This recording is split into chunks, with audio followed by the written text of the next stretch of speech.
नमस्कार दोस्तों, मेरा नाम है विमल सिंह। बालाजी स्टडी अड्डा में आपका स्वागत है। यूपी डेट 28 नवंबर 2021 पेपर के लिए पर्यावरण सेक्शन क्लास 6 आज हम देखेंगे। और आज के हमारे सभी टॉपिक हैं श्वसन तंत्र, परिसंचरण तंत्र, रुधिर वर्ग, कंकाल तंत्र, साथ ही साथ जीवाणु, विषाणु, कवक, प्रोटोजोआ से होने वाले रोग और किससे वो रोग होता है उनको भी देखेंगे। इससे पहले हमने क्लास नंबर 5 में आपका जो पाचन तंत्र है वो देखा था। साइड में आई बटन पिछला वाला वीडियो आपको मिल जाएगा। पाचन तंत्र को हमने एक सिंगल वीडियो में इसलिए देखा था क्योंकि वहां पर जो विभिन्न प्रकार के एंजाइम हैं उनसे क्वेश्चन बहुत आते हैं, तो उनको डिटेल में पढ़ना जरूरी था। बाकी जो तंत्र है हम इसलिए उनको एक साथ पढ़ रहे हैं। और भोजन, स्वास्थ्य और स्वच्छता, ये वाला जो टॉपिक है ये आज हमारा समाप्त भी हो जाएगा। तो चलिए शुरू करते हैं। बाकी चीजें ये भी आपके कोर्स में दे रखी है। तो ये मैंने बताया था कि मानव शरीर का निर्माण ये सभी तंत्रों से होता है, जिसमें पाचन तंत्र को हमने पूरा डिटेल में पढ़ा था। कंकाल तंत्र, पेशी तंत्र, तंत्रिका तंत्र, अंतःस्रावी तंत्र, संवहन तंत्र, ये सभी हम शॉर्ट में देखेंगे। संवहन तंत्र के अलावा श्वसन तंत्र, जनन तंत्र, आच्छादन तंत्र, शरीर को ढकने का कार्य करता है, लसिका तंत्र और उत्सर्जन तंत्र। तो श्वसन तंत्र के बारे में सबसे पहले बात करते हैं। तो सजीव जो पोषक तत्व होते हैं, जैसे ग्लूकोज को तोड़ने के लिए ऑक्सीजन का परोक्ष रूप से उपयोग करते हैं, जिससे विभिन्न क्रियाओं को संपादित करने के लिए आवश्यक ऊर्जा प्राप्त होती है। और जो अपचयी क्रियाएं हैं उसमें कार्बन डाइऑक्साइड भी मुक्त होती है, जो कि हानिकारक है। इसलिए आवश्यक है कि कोशिकाओं को लगातार ऑक्सीजन उपलब्ध कराई जाए और कार्बन डाइऑक्साइड मुक्त हो जाए। तो वायुमंडलीय ऑक्सीजन और कोशिकाओं में उत्पन्न जो कार्बन डाइऑक्साइड है, इनका जो आदान प्रदान होता है, इसी को कहते हैं हम श्वसन। तो बेसिक सा डेफिनेशन है।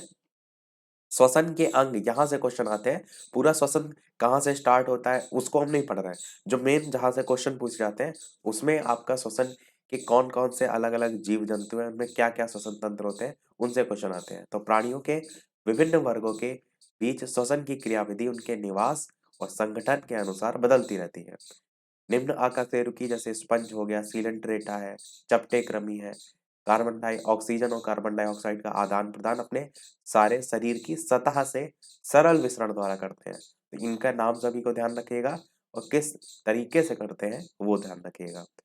केंचुओं की बात करें तो ये अपनी आद्र जो क्यूटिकल है उसको श्वसन के लिए जो है वो उपयोग में लाते हैं। कीटों की अगर बात करें तो इनके शरीर में नलिकाओं का एक जाल होता है, श्वसन नलिकाएं भी जिसे आप कह सकते हैं, जिनसे वातावरण की जो वायु है इनके शरीर में विभिन्न स्थान पर जो है वो पहुंचती है, ताकि जो कोशिकाएं हैं वो सीधे गैसों का आदान प्रदान जो है वो कर सकें। फिर स्तनधारियों में एक पूर्ण विकसित श्वसन प्रणाली भी जो है वो होती है, तो ये भी जो है वो याद रखिएगा। तो श्वसन में बस यहाँ से ही इन टॉपिक से ही क्वेश्चन आते हैं कि कोई पर्टिकुलर आपसे जीव पूछ लिया गया, केचुआ हो गया या सीलेंट्रेटा हो गया, तो इनके श्वसन के अंग क्या होते हैं, त्वचा और ऐसे करके ऑप्शन होगा अलग अलग, या किस विधि के द्वारा करते हैं, उस टाइप के क्वेश्चन। तो श्वसन के बारे में इतना ही। अब बात करते हैं परिसंचरण तंत्र की। तो मानव तथा उच्च श्रेणी के जो जंतु होते हैं उनमें पदार्थों के परिवहन के लिए एक पूर्ण विकसित परिसंचरण तंत्र होता है, सर्कुलेटरी सिस्टम जिसको कहते हैं। इसके अवयव कौन कौन से होते हैं? तो आपका रुधिर यानी कि ब्लड होता है, हृदय यानी कि हार्ट होता है, रुधिर वाहिनियां यानी कि ब्लड वेसल्स होती हैं, और लसिका यानी कि लिम्फ होती हैं। तो ये चार चीजें आपकी परिसंचरण तंत्र में आपको देखने को मिलती हैं। इसके अलावा रुधिर की बात करते हैं तो रुधिर एक तरल माध्यम होता है जो कि सारे शरीर में प्रवाहित होकर पदार्थों के परिवहन का कार्य करता है। हृदय क्या करता है? हृदय एक प्रकार का पंप होता है जो कि रुधिर के प्रवाह के लिए आवश्यक जो प्रेशर है, दाब है, वो उत्पन्न करता है। रुधिर वाहिनियां ऐसी नलिकाएं होती हैं जिनमें होकर जो रुधिर है वो एक भाग से दूसरे भाग को जाता है। एक एक पॉइंट में खाली चीजों को याद रखिएगा। लसिका की बात करें तो लसिका एक तरल माध्यम होता है जो कि रुधिर वाहिनियों और कोशिकाओं के पदार्थों का परिवहन करता है। तो लसिका को ध्यान रखिएगा। रुधिर वाहिनियां तो सरल सा है, रुधिर आप जानते हैं, हृदय भी जानते हैं। लसिका ध्यान रखिएगा कि लसिका एक तरल माध्यम है जो रुधिर वाहिनियों और कोशिकाओं के पदार्थों का परिवहन करता है। अब रुधिर के बारे में और चीजें कि रुधिर आपका एक विशेष प्रकार का ऊतक होता है जिनमें द्रव्य आधात्री जिसे हम मैट्रिक्स कहते हैं, प्लाज्मा और अन्य संगठित संरचनाएं जो है वो पाई जाती हैं। प्लाज्मा क्या होता है उसके बारे में जानते हैं। तो प्लाज्मा अर्थात प्रद्रव्य एक हल्के पीले रंग का गाढ़ा तरल पदार्थ होता है जो कि रक्त के आयतन का लगभग 55% होता है। सोचिए कितना ज़्यादा परसेंटेज होता है, और यहाँ से क्वेश्चन आपसे इसके परसेंटेज से पूछा जा सकता है। साथ ही साथ जो ये प्रद्रव्य होता है, इसमें 90 से 92% तक जल भी होता है, 6 से 8% तक प्रोटीन पदार्थ भी जो है वो होते हैं। और ये जो आपका लास्ट वाला पॉइंट है ना, यहाँ से क्वेश्चन आते हैं। फाइब्रोनोजन, ग्लोबुलिन और एल्बुमिन, ये जो प्लाज्मा है उसमें उपस्थित मुख्य प्रोटीन होते हैं। तो प्लाज्मा में कौन से प्रोटीन होते हैं, यहाँ से क्वेश्चन आपका आता है, तो इन तीनों को जरूर ध्यान रखिएगा। इसके अलावा बात करते हैं कि फाइब्रोनोजन क्या होता है, तो इसके बारे में भी एक एक लाइन, कि जो फाइब्रोनोजन है उसकी आवश्यकता रक्त थक्का बनाने या फिर स्कंदन में होती है। इतना आप एक पॉइंट ध्यान रख सकते हैं, रक्त का थक्का बनाने या स्कंदन में आपकी इसकी आवश्यकता होती है। ग्लोबुलिन की बात करें तो इसका यूज होता है शरीर के प्रतिरक्षा तंत्र, और एल्बुमिन का यूज जो है वो परासरणी संतुलन के लिए जो है वो होता है। फाइब्रोजन की आवश्यकता होती है रक्त थक्का बनाने या स्कंदन में। ग्लोबुलिन जो है इसका यूज होता है शरीर के प्रतिरक्षा तंत्र, या फिर अगर आपसे एल्बुमिन पूछा जाए तो इसका यूज होता है परासरणी संतुलन के लिए। अगला देखते हैं, शरीर में अगर संक्रमण हो जाए तो उसकी अवस्था में होने के कारण ग्लूकोज, अमीनो अम्ल और लिपिड भी प्लाज्मा में जो है वो पाए जाते हैं। रुधिर का थक्का बनाने, स्कंदन जो है उसके अनेक कारक द्रव्य के साथ निष्क्रिय दशा में भी जो है ये रहते हैं। और बिना थक्का या स्कंदन जो कारक है उसके प्लाज्मा को किस नाम से जाना जाता है, उसे हम सीरम के नाम से जो है वो जानते हैं। तो ये तो हमने बेसिक बेसिक पॉइंट जान लिए। अब थोड़ा सा जो रुधिर है उसके टाइप्स को समझ लेते हैं। अगर आपसे बात हो रक्त की, तो आप क्या कहेंगे, कितने टाइप्स होते हैं, तो आप कहेंगे टोटल या मुख्यतः दो टाइप्स आपके यहाँ पे डिवीजन होंगे। एक आपका हो जाएगा रुधिर कणिकाएं, रुधिर कणिकाएं, और दूसरा आपका हो जाएगा प्लाज्मा।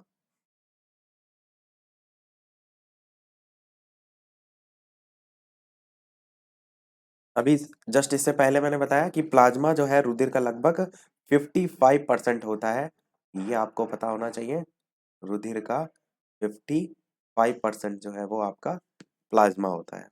अब रुधिर कणिकाओं के भी टाइप्स होते हैं। पहला टाइप होता है आपका आरबीसी, दूसरा टाइप होता है आपका डब्ल्यूबीसी, और तीसरा टाइप होता है आपका रुधिर प्लेटलेट्स।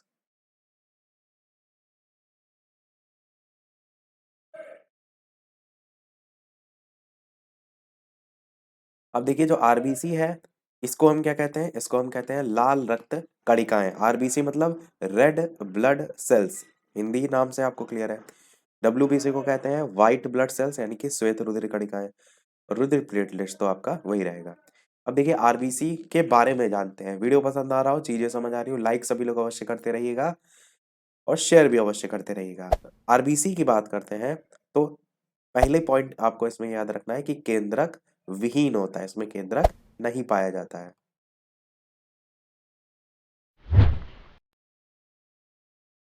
फिर आरबीसी से कि बनती कहाँ पर है आरबीसी, तो आप कहेंगे अस्थि मज्जा में जो है ये बनती है। और अगर बात करें भ्रूण में, तो ये भ्रूण में अगर आपसे पूछा जाए तो यकृत और प्लीहा में जो है वो बनती है। आरबीसी का जीवन काल कितना होता है, तो कहीं कहीं आपको ये जीवन काल 127 दिन देखने को मिलता है। नॉर्मली आप देखेंगे तो 120 दिन आपको देखने को जो है वो मिलता है। और मैक्सिमम आप कह सकते हैं अगर, तो 127 दिन ज्यादा आपका सही होगा। वैसे तो 120 दिन ही अधिकतर लिखा रहता है। श्वेत रुधिर कणिकाएं आपकी जैसे आरबीसी केंद्रक विहीन होती थी, तो डब्ल्यूबीसी केंद्रक युक्त होती है, केंद्रक युक्त होती है। जो डब्ल्यूबीसी है इसमें वर्णक जो है वो नहीं होता है, और वर्णक ना होने के कारण फर्क ये पड़ता है कि ये रंगहीन होती है। और ये बनती कहाँ है डब्ल्यूबीसी, तो आप कहेंगे प्लीहा में जो है ये बनती है डब्ल्यूबीसी।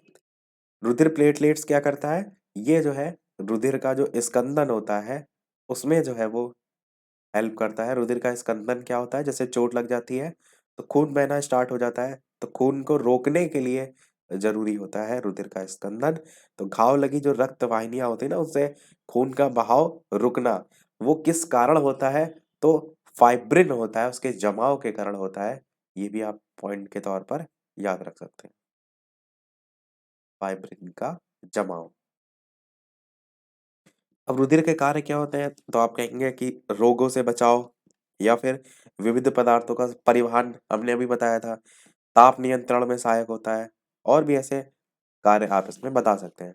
अब बात करते हैं रुधिर वर्ग के बारे में, यानी कि ब्लड ग्रुप। लैंड स्टीनर जो है, इन्होंने खोज की थी किसकी? रुधिर वर्ग की। इन्होंने ये भी बताया कि प्लाज्मा में प्रतिरक्षी प्रोटीन अथवा एंटीबॉडी ए और बी होती है। जिस रुधिर की लाल रुधिर कणिकाओं पे एंटीजन ए होता है, उसमें एंटीबॉडी ए नहीं होती है। और इसी प्रकार बी एंटीजन वाली रुधिर जो कणिकाएं हैं, उनके होने पर जो प्लाज्मा है उसमें बी एंटीबॉडी नहीं होता है। तो ये सारी चीजें जो है, इन्होंने ब्लड ग्रुप के टाइप्स होते हैं, ए बी ओ, चार होते हैं आपके, ए बी, ए बी और ओ। इसके आधार पर एंटीजन और एंटीबॉडी किसमें होती है किसमें नहीं, उसके आधार पर यहाँ पर चीजें जो है वो बताई है। इसके अलावा आरएच फैक्टर भी होता है, उसको भी पता होना चाहिए आपको। आरएच फैक्टर क्या होता है? ये जो प्रतिजन और एंटीजन है, ये पाया किसमें जाता है? तो आप कहेंगे कि बंदरों में देखने को मिलता है, रीसस बंदर जो है उनमें देखने को मिलता है। बाकी इसमें और बहुत सी डिटेल में चीजें, केवल आप इतना ध्यान रखिएगा आरएच फैक्टर के बारे में। अब बात करते हैं जो परिसंचरण तंत्र है, उसमें क्या क्या टाइप्स होते हैं। तो परिसंचरण तंत्र तीन प्रकार के होते हैं, एक होता है ओपन ब्लड सर्कुलेटरी सिस्टम, एक क्लोज ब्लड और एक मिक्स ब्लड। अब यहाँ के जो एग्जांपल है उससे क्वेश्चन आता है। ओपन ब्लड सर्कुलेटरी सिस्टम क्या होता है? इस प्रकार के तंत्र में जो रक्त होता है वो बिना किसी प्रेशर या दाब के आगे बढ़ता है, जैसे तिलचट्टा आर्थ्रोपोडा संघ में आता है आपका, घोंघा जो है वो मोलस्का संघ में आता है। ये क्वेश्चन आते हैं कि कौन से एग्जाम्पल किसमें आते हैं। क्लोज ब्लड सर्कुलेटरी सिस्टम में, इसमें रक्त एक नली के माध्यम से एक निश्चित प्रेशर दबाव से जो है वो आगे बढ़ता है, जैसे कि मानव जो है स्तनधारी केचुआ जो है एनिलिडा में आता है। संघ भी ध्यान आपको होना चाहिए। और मिक्स्ड ब्लड सर्कुलेटरी सिस्टम जो है, इसमें रक्त एक निश्चित दाब से आगे बढ़ता है, कभी कभी विपरीत दिशा में भी जो है वो जाने लगता है, जैसे मछली हो गया, मेढक हो गया, ये सभी। अब आपको डिफरेंस पता होना चाहिए धमनी और सिरा में। रक्त को ले जाने और लाने वाली जो नसों की रक्त वाहिनी होती है वो मैंने बताया। तो ये धमनी और सिराएं होती हैं। धमनी को आर्टरी कहते हैं, सिरा को वेन। डिफरेंस देख लीजिए। धमनी क्या है? शरीर के अधिक गहराई पर पाया जाता है, इसमें रक्त का दाब और स्पीड दोनों अधिक होती है, इसके कारण ये मोटा होता है। सिरा, इसमें बहुत कम गहराई पर जो है वो होता है, रक्त का जो दाब स्पीड है वो दोनों कम होते हैं, इसलिए इसकी जो दीवारें होती हैं वो पतली होती हैं। धमनी जो है इसका रंग लाल होता है और सिराओं का रंग जो है हल्का नीला कलर का होता है।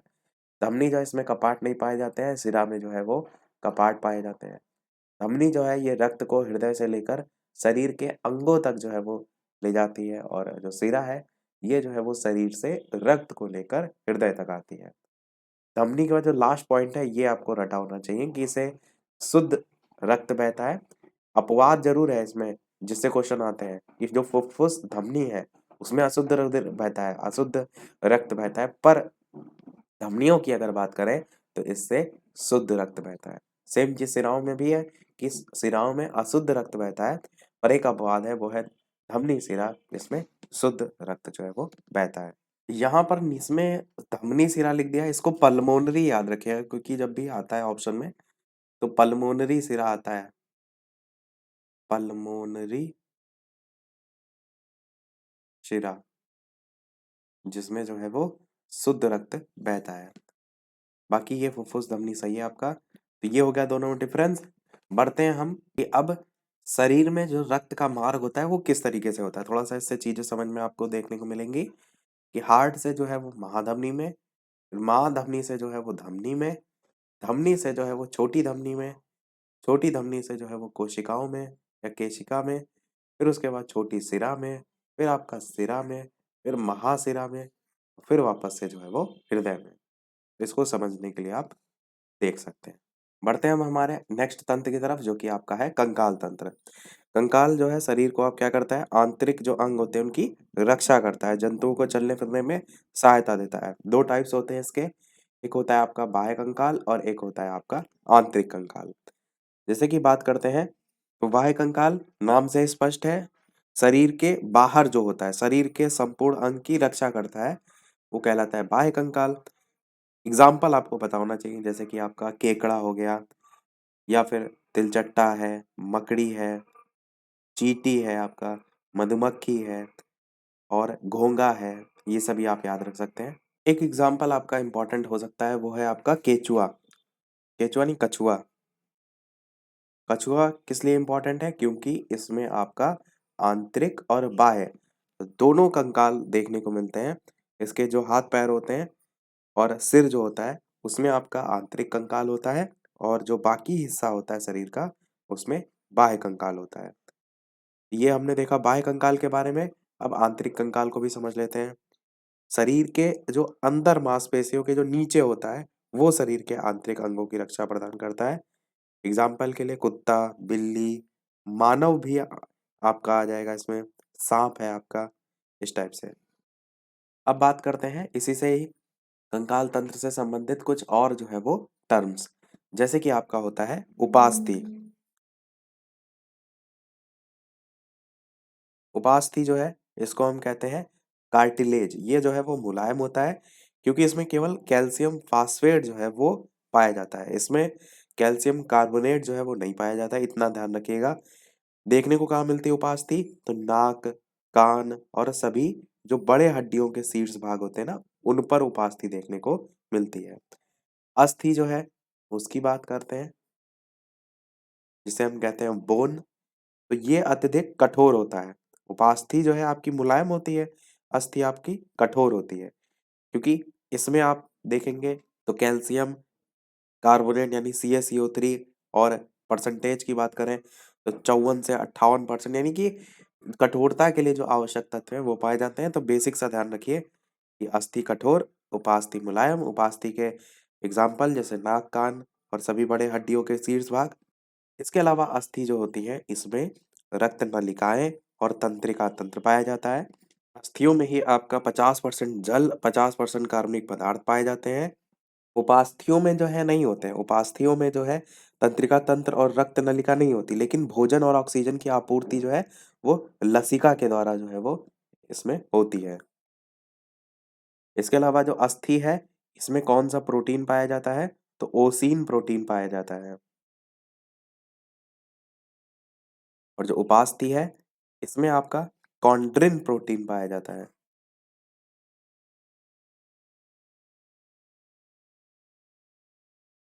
अगर आपसे पूछ लिया जाए मानव शरीर में हड्डियों की संख्या बाल्यावस्था में, तो बाल्यावस्था में यह संख्या जो है वो कम होती है, 208 होती है। और ये आंकड़ा आपको हर जगह अलग देखने को मिलेगा। बहुत सी जगह यही आंकड़ा आपको देखने को मिलता है 350। ये बाल्यावस्था में हड्डियों की संख्या बहुत ज़्यादा होती है, बाद में क्या होती है, ये जुड़ जाती है। तो जुड़ने से इनकी हड्डियों की संख्या बाद में कम हो जाती है। वैसे नॉर्मल कितनी होती है, तो आप सभी जानते हैं 206 हड्डियां होती हैं। बाल्यावस्था में 350, और जन्म के समय नवजात में जो है वो 270 हड्डियां होती हैं। तो ये जो आंकड़ा है ये अलग अलग जगह आपको अलग अलग देखने को मिलता है। ये तो हो गया बेसिक सी बारे में। जो क्वेश्चन आते हैं उन पे थोड़ा सा और फोकस डालते हैं। जैसे कि अगर आपसे पूछा जाए शरीर की सबसे छोटी हड्डी कौन सी होती है, तो स्टेपीज होती है आपकी। और ये होती कहाँ है, तो कर्ण में जो है आपकी होती है, यानी कि कान में सबसे छोटी हड्डी। अगर आपसे सबसे बड़ी हड्डी पूछा जाए तो आप क्या कहेंगे, फीमर होती है। ये कहाँ होती है, तो ये जांग में होती है। सबसे कमजोर हड्डी कौन सी होती है, तो कैल्विक होती है।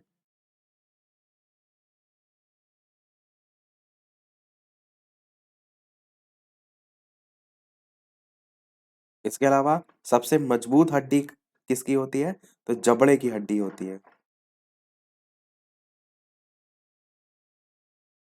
सबसे चमकीली हड्डी कौन सी होती है, तो टिबिया होती है।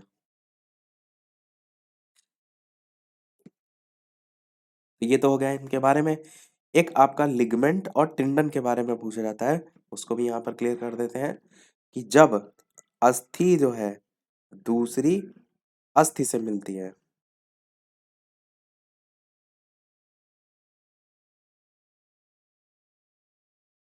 तो उसे हम कहते हैं लिगमेंट।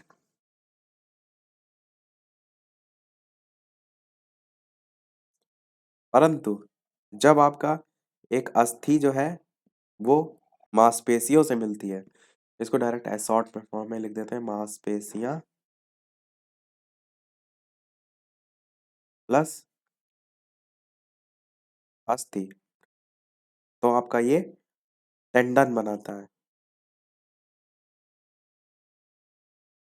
बाकी इसमें कंकाल तंत्र में बहुत सारी चीजें हैं, संधियों के जोड़ होते हैं, संधियों के प्रकार होते हैं, बहुत सारी चीजें, पर उतना हम डिटेल में नहीं देख रहे हैं क्योंकि बेसिक बेसिक चीजें यूपी टेट के हिसाब से जो है वो आती है। अब हम बात करते हैं जो रोग है उससे किस रोग से होता है, यानी सबसे पहले तो क्वेश्चन यही पूछा जाता है कि इनमें से कौन सा विषाणु जनित रोग है, वो चीज ध्यान रखिएगा, और वो किस विषाणु से होता है उसका नाम। जैसे छोटी माता जो है आपका वो वेरिसेला वायरस से होता है, खसरा जो है आपका ये मॉर्बिली वायरस से होता है आपका, पोलियो जो है आपका पोलियो वायरस कह लीजिए या इसी को ही पोलियो मेलाइटिस भी कहते हैं, उससे होता है। ये जरूर ध्यान रखिएगा कि ये वायरस में आते हैं। ट्रिक हम पहले ही बता चुके हैं आपको, जीवाणु विषाणु कवक protozoa, GK playlist, GK trick नाम से प्लेलिस्ट बनने में आपको वीडियो जो है वो मिल जाएगा। ना मिले तो डायरेक्ट बालाजी स्टडी अड्डा जीवाणु विषाणु कवक प्रोटोजोआ ट्रिक करके सर्च कीजिएगा यूट्यूब पे, आपको वीडियो मिल जाएगा। रेबीज जो है वो रेबीज वायरस से, चेचक आपका वेरियोला वायरस से होता है। चेचक में आप देखते हैं ना दाने टाइप के निकल आते हैं, तो ओला से थोड़ा सा उसको जोड़ सकते हैं, ओला भी दानेदार टाइप से होता है। जननांग हर्पिस जो है वो हर्पिस वायरस से होता है। ह्यूमन इम्यून जो है एड्स आपका फुल फॉर्म क्या होती है, एचआईवी होती है, एचआईवी से होता है, तो एचआईवी की फुल फॉर्म क्या होती है आपकी, ह्यूमन इम्यून डिफिशियंसी वायरस। और अगर एड्स की फुल फॉर्म पूछी जाए तो एक्वायर्ड इम्यूनो डिफिशियंसी सिंड्रोम, वो एड्स की होती है। फिर बात करते हैं कुछ और, जैसे कि हेपेटाइटिस, ये जो है हेपेटाइटिस वायरस से होता है। इन्फ्लुएंजा जो है वो मिक्सो वायरस इन्फ्लुएंजाई जो है उससे होता है। खसरा जो है आपका मार्बेली वायरस से होता है, ये भी पीछे आया भी था, सेकंड नंबर पे देखिए खसरा आया भी था। फिर उसके बाद गलसुआ जो है ये मैंने आपको बताया भी था कैसे होता है पूरा डिटेल में, ये मम्पस वायरस से होता है। ट्रैकोमा जो है ये वायरस से होता है। यहाँ पर इसका नाम नहीं लिखा है, इसका नाम एक्चुअल में ट्रैकोमा जो है इसका नाम है, वायरस का नाम क्लैमाइडिया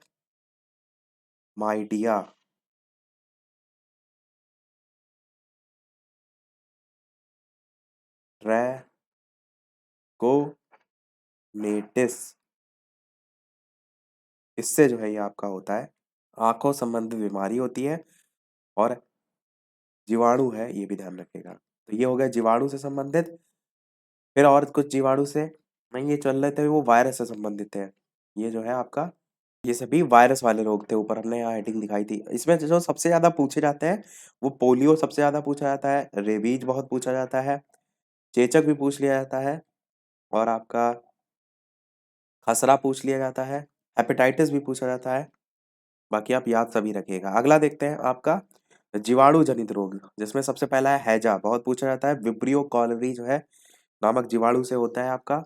डिप्थीरिया जो है आपका कॉरिन बैक्टीरियम डिप्थेरियाई जो है उससे होता है। क्षय रोग जो है माइकोबैक्टीरियम ट्यूबरकुलोसिस, जिसको हम टीबी भी कहते हैं, उससे होता है क्षय रोग। इसी रोग को ही कहते हैं टीबी, जिसमें खांसी आप देखते हैं लगातार आ रही है तो टीबी ना हो जाए, वो वाला रोग। फिर आपका कोढ़ है, ये आपका माइकोबैक्टीरियम लेप्री जो है उससे होता है। टिटनेस जो है आपका क्लास्ट्रीडियम टिटैनी, इससे जो है आपका होता है। इसके अलावा और भी है जीवाणु जनित रोग में, इसमें आपका टाइफाइड बहुत पूछा जाता है, किससे होता है, साल्मोनेला टाइफाइड, टाइफोसा लिखा है, कहीं कहीं साल्मोनेला टाइफी करके नाम लिखा रहता है। प्लेग रोग जो है पास्चुरेला पेस्टिस से होता है। काली खियासी जो है आपका बोर्डीटेला परटूसिस जो है उससे। निमोनिया जो है आपका डिप्लोकोकल न्यूमानी से। गोनोरिया जो है वो निसेरिया गोनोरिया जो है इससे।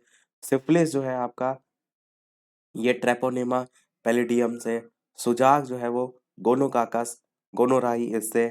अगर आपको जीवाणु के नाम नहीं याद है तो आप क्या कर सकते हैं, गिने-चुने याद रख सकते हैं, जो अधिकतर ज़्यादा रिपीट होते हैं।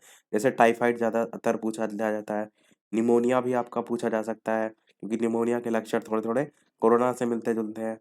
बाकी जो पहले हमने देखे हैजा हो गया, डिप्थीरिया हो गया, क्षय रोग हो गया, टिटनेस हो गया, ये सब पूछे जाते हैं। और सारी जितने भी नाम हैं, जीवाणु, विषाणु किसमें आते हैं, वो तो ज़रूर आपको रटे होने चाहिए। ये हो गए सभी जीवाणु। अब बात करते हैं प्रोटोज़ोआ की। तो मलेरिया आपका प्लाज्मोडियम वाइवैक्स जो है, पर अधिकतर जगह केवल प्लाज्मोडियम ही नाम देखने को मिलता है। फिर इसी प्रकार एमीबिएसिस है, एंट अमीबा, काला जार जो है आपका लीशमैनिया, बालू मक्खी के काटने से, पायरिया जो है आपका एंट अमीबा जिंजीवेलिस जो है उससे होता है, पायरिया मसूड़ों से संबंधित है, खून आने लगता है। सोने की बीमारी जो है वो ट्रिपेनोसोमा जो है उससे होता है। ये हो गए प्रोटोजोआ। फिर बात करते हैं आपके कृमि जो है उससे और कवक से। ये जो है आपका लास्ट पेज है और ये वाला चैप्टर आपका कंप्लीट हो जाएगा। बाकी जो चीज़ें केवल इम्पोर्टेंट थी वो हमने इसमें कवर कर दी हैं, क्योंकि अगर एक-एक टॉपिक को हम देखेंगे तो बहुत ज़्यादा हो जाएगा, बाकी बहुत सी चीज़ें अभी पढ़नी है। नेक्स्ट वाली क्लास में हम जो हमने चीज़ें पढ़ी हैं इस वाले चैप्टर से संबंधित, उस पर बेस्ड क्वेश्चन ज़रूर देखेंगे, ताकि अंदाज़ा आपको लगता रहे कैसे-कैसे क्वेश्चन आ सकते हैं। तो कृमि जनित रोग की बात करें तो फाइलेरियसिस, और होता किससे है आपका, तो वाउचेरिया ब्रैक्टोफटाई जो है उससे। टीनिएसिस जो है टीनिया सोलियम से होता है। इसी प्रकार एस्कोरियसिस जो है एस्केरिस लुम्ब्रिकाइजिडिस जो है इससे होता है। ये सभी कृमि जनित रोग हैं। कवक जनित में आपका एथलीट फुट, इसमें पाँव जो है वो हाथी पाँव जैसा हो जाता है। तो होता किससे है, ट्राइकोफाइटोन जो है उससे। खाज जो है ये आपका एक्केरेस इसके बीच से होता है। दाद जो है आपका ट्राइकोफाइटान से होता है। यहाँ पर देखिए ट्राइकोफाइटन इधर भी है आपका एथलीट फुट में भी और आपका दांत में भी। और देखिए इसका नाम थोड़ा सा अगर अलग अलग ब्रेक करके, तो ट्राई करो, फाइट करो किससे, एथलीट फुट या दांत जो है खाज है उससे लड़ने के लिए। तो ऐसे थोड़ा सा जोड़ कर भी आप याद रख सकते हैं। अब सारी चीजें हमारी समाप्त हुई। वीडियो को समाप्त करने से पहले एक प्रश्न हम आपसे भी पूछेंगे, जैसे कि सभी वीडियो में हम आपसे एक ना एक प्रश्न पूछते हैं। पर उस प्रश्न को देखने से पहले, वीडियो अभी तक आपने लाइक ना किया हो, सभी लोग वीडियो को लाइक भी करते रहिएगा, चैनल पर नए हो सब्सक्राइब करके जुड़ जाइएगा। टेलीग्राम चैनल से अभी तक ना जुड़े हो, लिंक आपको डिस्क्रिप्शन में मिल जाएगी, बालाजी स्टडी अड्डा सर्च करके भी जुड़ सकते हैं।